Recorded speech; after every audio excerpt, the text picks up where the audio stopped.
Habari yako ndugu yangu mpendwa, asubuhi ya leo tunashukuru Mungu kwa sababu ametuamsha salama, na hata sasa hivi tupo tuweze kujifunza maneno tofauti tofauti. Japo mengine ni machungu, lakini natakuwa tujifunze hivyo hivyo. Mioyo ituume, lakini tutajifunza kwa sababu yatatusaidia baadaye katika maisha yetu. Usipotaka kujifunza wewe, familia yako itajifunza, itaelimika na watajitahidi wasiishi maisha kama ya kwako.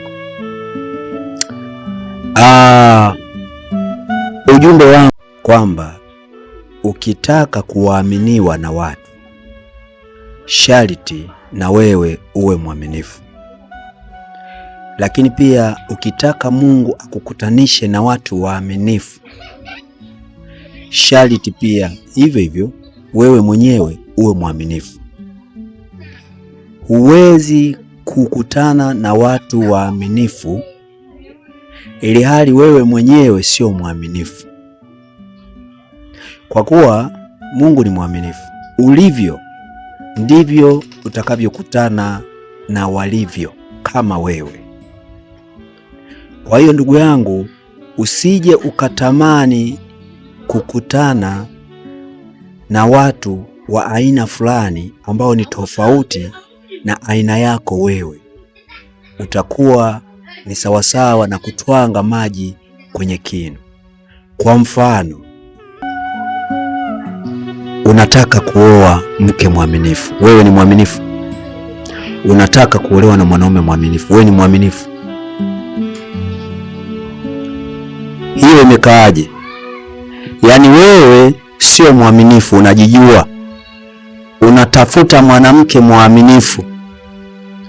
Wewe mwenyewe sio mwaminifu na unatafuta mwanaume mwaminifu. Uliwahi kuisikia hiyo? Hivi hapo maana yake nini? Yaani unakuwa umeongea nini na umemaanisha nini? Ni ngumu sana kumpata mtu tofauti na wewe ulivyo. Utampata mtu kulingana na wewe ulivyo, kwa sababu Mungu sio mwanadamu, na Mungu hana akili ya kipuuzi kama mwanadamu. Yaani wewe na ukorofi wako huo unataka umpate mtu mpole. Kwa nini usingeomba upate mtu mkorofi, mdundane, mwe mnadundana tu kila siku, wewe udundwe na yeye akudunde? Kwa sababu haiwezekani wewe umpate mtu mpole wakati wewe ni mkali. Wewe unalala kwenye pombe, yaani pombe unajifunika nazo. Unasema mimi ningepata binti wa kirokole. Wewe unaumwa nini? Yaani na maana wewe umpate mtu mlokole, wewe na mipombe yako umnukishie mipombe. Yaani wewe itakuwa uombe kwamba sasa umpate mlevi mwenzako, umpate muuni mwenzako. Wewe utaombaje mtu mwaminifu wakati mwenyewe sio mwaminifu? Eti jamani, tuseme ukweli. Unaombaje mtu mwaminifu wakati wewe mwenyewe sio mwaminifu? Mimi ningempata mtu ambaye sio mwizi. Wewe sio mwizi. Wewe mwenyewe mwizi, itakuwa mpate mwenzako mwizi ili muendeleze. Mtengeneze umoja. Mfanye kazi yenu kwa pamoja, kwa sababu huwezi kumpata mtu ambaye wewe huendani naye. Ndio maana hadi leo kuna watu kila siku wanasema yani mimi na mkosi.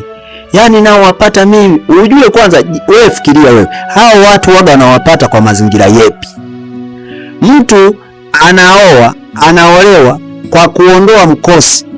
Akikaa tu siku mbili, wiki, mwezi, washaachana. Na kuna wengine wana mtindo wa kuoa kipindi kile cha kutaka kufunga. Pale kwenye kutaka kufunga pale ndio wanaoa. Eti tu mpikie futari. Akishamaliza hapo tok. Yaani yeye anaamini kwamba kipindi hicho cha mwezi mtukufu ndio kipindi cha kutubu, ndio kipindi cha kuishi vizuri. Hujawahi kukutana na hao watu? Na hao wanatafuta watu waaminifu. Mungu atakupa kicheche mwenzako. Wewe ukitoka unaenda na mwenzako anaenda. Sijui hii akili ya kibinadamu ikoje bwana. Ila ninachotaka kusema ni kipi? Nasema hivi. Kwa wewe mwaminifu, inatakiwa umuombe Mungu kwamba usije ukaangukia kwenye janga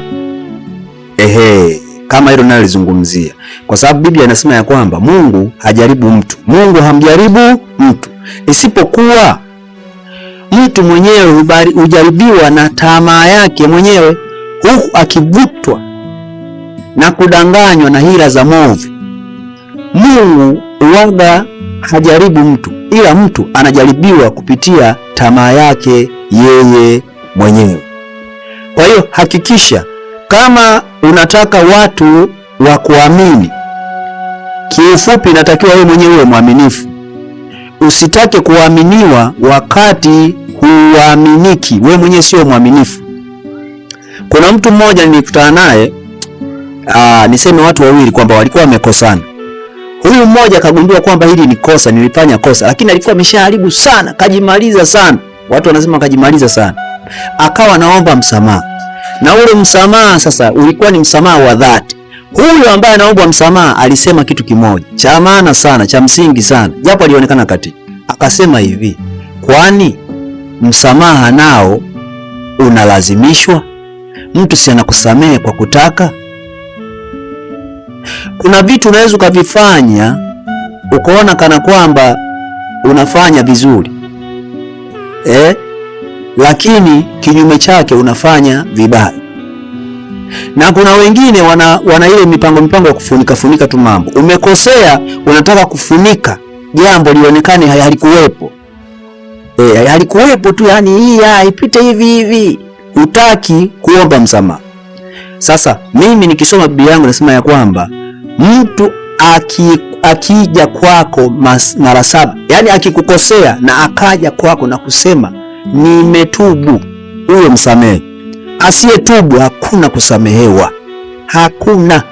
Biblia inasema, yani inasema hivi, mtu akikosa, akitubu msamehe. Akija kwako mara 7 na kusema nisamehe. Hivi unajua kwa nini? Kwa nini inasema ya kwamba akitubu msamehe? Na inasema akija kwako mara 7.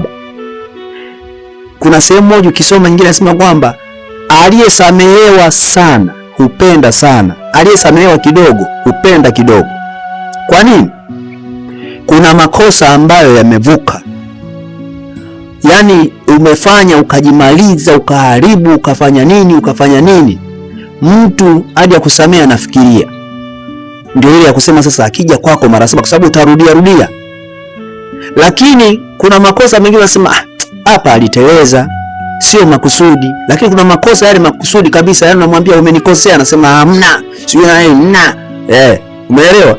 Lakini huyo sasa ndio inatakiwa sasa arudi labda zaidi ya mara 7. Hiyo ni mfano, umeelewa? Inasema msamehe, lakini huwezi kusamehewa juu kwa juu. Sawa? Kwa nini nimesema hivi? Kuna watu wanataka kusamehewa, wewe uwe unasamehe. Kuna watu wanataka kupewa vitu, wewe uwaga unawapa wenzako vitu. Kuna watu wanataka kupendwa, wewe uwe unawapenda wenzako. Mpendwa mtazamaji, ninakushukuru sana. Kama kawaida ninavyosemaga kwamba mwisho wa kipindi hiki kuna vipindi vingine rukuki vinakuja. Usichoke kunifuatilia. Lengo ni kurekebishana, lengo ni kuelimishana kwa pale ambapo tunakosea, ili tuweze angalau kuishi maisha fulani ambayo yatakuwa yamejenga alama. Mungu akubariki sana, nikutakie kazi njema. Mungu akubariki, akulinde, alinde familia yako. Asante.